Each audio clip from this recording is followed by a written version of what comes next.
કોઈપણ પ્રકારની ખસ્તા કે ક્રિસ્પી પૂરી દરેક વ્યક્તિને નાસ્તામાં એટલે કે ચા સાથે કે પછી મીઠાઈ સાથે ખાવાની મજા આવે છે, પણ તેને બનાવતી વખતે વણવાની ઝંઝટ થાય છે, પરિણામે ખૂબ મહેનત લાગે છે।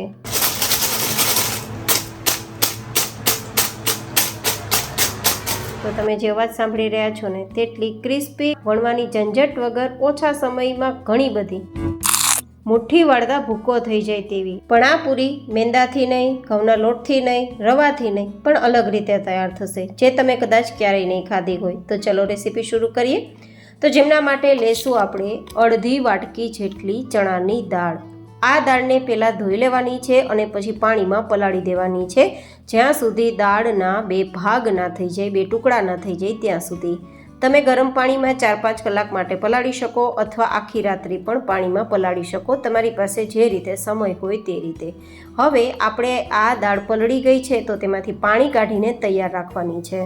હવે આપણે બીજી સામગ્રી લેશું મગફળીના દાણા, જેને શેકીને ફોતરા કાઢીને લીધા છે। તમે કાચા દાણાનો ઉપયોગ કરી શકો છો, પણ સારા લુક માટે મેં આ રીતે ફોતરા કાઢ્યા છે। અને ફોતરા કાઢ્યા બાદ પણ આટલા સફેદ કેમ છે તે વિડીયો તમારે જોવો હોય તો ઉપર આઈ બટનમાં લિંક આપી દઈશ, જોઈ શકો છો। અને આટલા સફેદ દાણા શેક્યા પછી પણ તૈયાર કરી શકો છો।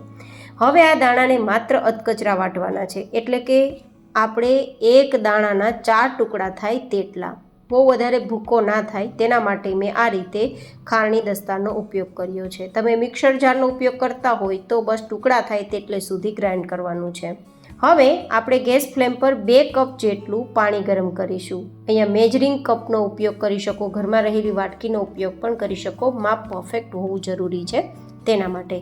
હવે તેમાં 1 નાની ચમચી જેટલું નમક, 1 નાની ચમચી જેટલું જીરું, 1 નાની ચમચી જેટલા અજમા, અડધી નાની ચમચી જેટલી હિંગ અને 1 નાની ચમચી જેટલા ચીલી ફ્લેક્સ। અહીંયા લાલ મરચું પાવડર ઉમેરવું હોય તો ઉમેરી શકો અથવા લીલા મરચાંની પેસ્ટ પણ ઉમેરી શકો। સાથે અડધી નાની ચમચી જેટલો મરી પાવડર અને જે આપણે પલાળેલી દાળ તૈયાર રાખી છે તે, અને જે આપણે મગફળીના દાણા તૈયાર કર્યા તે, થોડા લીલા ધાણા, આ બધી જ સામગ્રી મિક્સ કરી અને 1 થી 2 ઉફાણ આવે ત્યાં સુધી આપણે મીડિયમ ગેસની ફ્લેમ પર થવા દેવાનું છે। બિલીવ મી ગાઈઝ, આ પૂરી તમે ક્યારેય ટેસ્ટ નહીં કરી હોય, પણ એકવાર ટેસ્ટ કરશો તો ફરસી પૂરી, ઘઉંની મેંદાની પૂરી, વાનવા, જીરા પૂરી આ બધું જ ભૂલી જશો, બધા જનો ટેસ્ટ આમાં આવવાનો છે।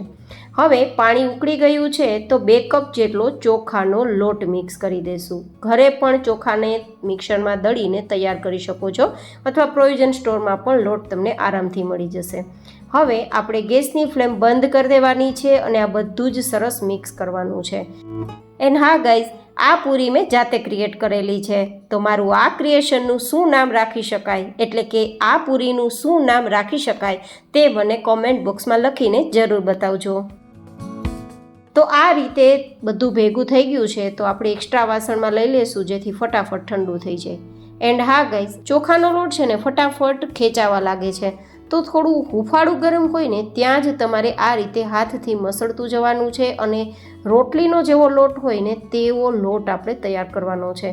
હા, થોડું કદાચ પાણી ઘટે તો 1-2 ચમચી ઉમેરી શકો છો, જો કે 2 કપ લોટ છે તો 2 કપ પાણી પરફેક્ટ જ છે, પણ છતાં ઘટે તો 1-2 ચમચી આપણે ઉમેરી શકાય ને આ રીતે રોટલીનો લોટ હોય તે રીતે તૈયાર કરી શકાય। પણ મારે પાણીની જરૂર નથી પડી, પરફેક્ટ આ રીતે મિશ્રણ ભેગું થઈ ગયું છે અને લોટ જેવું બંધાઈ ગયું છે।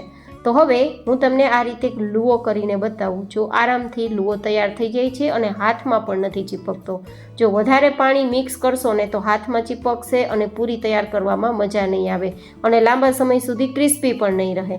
હવે વણવાની ઝંઝટ વગર ફટાફટ પૂરી તૈયાર કરવા માટે હું અહીંયા પોલિથીન બેગ લઉં છું, તમે બટર પેપરનો યુઝ કરી શકો છો, પણ સારા ફૂડ ગ્રેડવાળી બેગ હોવી જરૂરી છે। હવે એકવાર તેને તેલથી ચીકણી કરી લેશું, જ્યારે પહેલી વાર તૈયાર કરીએ ત્યારે, પછી ક્યારેય પણ તેલ લગાવવું નહીં પડે। હવે અહીંયા લગભગ 4 પૂરી એકસાથે થઈ જાય તેમ છે, તો 4 લુવાને આ રીતે ગોઠવી ઉપરથી ફરીથી પેપર ઢાંકી અને કોઈ ફ્લેટ વાટકી હોય તો તેનાથી આપણે દબાવી દેવાનું છે। તમારી પાસે મોટી બેગ હોય તો તમે એક સાથે 8 પૂરી, 10 પૂરી, 12 પૂરી પણ કરી શકો છો। તો એકદમ બિના ઝંઝટ ઓછા સમયમાં તમે ઘણી બધી પૂરી તૈયાર કરી શકો છો, તો તમારો સમય પણ બચી જશે અને નવું કંઈક ખાવાની ઈચ્છા પણ પૂરી થશે। તો આ રીતે આપણી પૂરી તૈયાર થઈ ગઈ છે અને થિકનેસ મેં જેવી રોટલીની સાઇઝ હોય ને તેવી રાખી છે। જો હું તમને નજીકથી પણ બતાવું કેટલી જાડી છે, બસ રોટલી જેટલી હોય ને તેટલી જ જાડી છે. વધારે જાડી નથી રાખવાની, નહીં તો પૂરી પોચી પડી જશે, વધારે ક્રિસ્પી નહીં થઈ શકે. હવે તળવા માટે તેલનું ટેમ્પરેચર મીડિયમથી થોડું હાઈ ગરમ કરવાનું છે. જો થોડું ઠંડુ તેલ હશે તો પૂરી તેલ પી જશે, અને બહુ ગરમ હશે, ધુવાળા નીકળે તેટલે સુધી ગરમ હશે તો પૂરી જેવી તેલમાં જશે કે ફટાફટ લાલ થઈ જશે. તેથી આપણે મીડિયમ ગેસની ફ્લેમ રાખવાની છે અને પૂરી જેટલી સમાય તેટલી ઉમેરી દેવાની છે. અને જ્યાં સુધી પૂરી જાતે ઉપર તેલમાં તળવા ન લાગે ને ત્યાં સુધી ચમચો નથી ચલાવવાનો, નહીં તો આ પૂરી ભાંગી જશે તેલની અંદર અને બધું જ તેલ ખરાબ થઈ જશે. તો આ રીતે પૂરી ઉપર તરવા લાગી છે તો હવે ગેસની ફ્લેમ લો કરી દેશું. મતલબ પૂરી તેલમાં ઉપર તરવા લાગે ત્યાં સુધી મીડિયમ ગેસ રાખવાની છે અને પછી ધીમા ગેસની ફ્લેમ પર આપણી પૂરી ક્રિસ્પી થાય ત્યાં સુધી તળવાની છે.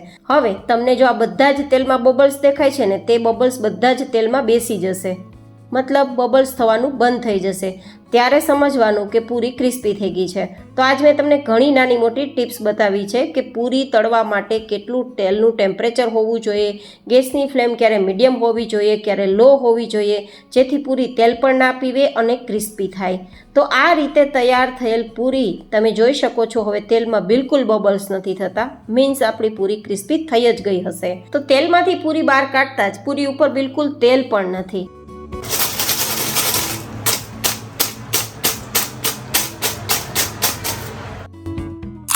કેટલી ક્રિસ્પી છે, હજુ પણ એ ઠંડી થશે તેમ વધારે ક્રિસ્પી થશે. તો તમને મારી આ નવી રીતે તૈયાર થતી પૂરીની રેસીપી કેવી લાગી એ કોમેન્ટમાં જરૂર બતાવજો. ફરી મળીશું એક નવી જેન હેલ્ધી રેસીપી સાથે. ત્યાં સુધી stay healthy and stay happy.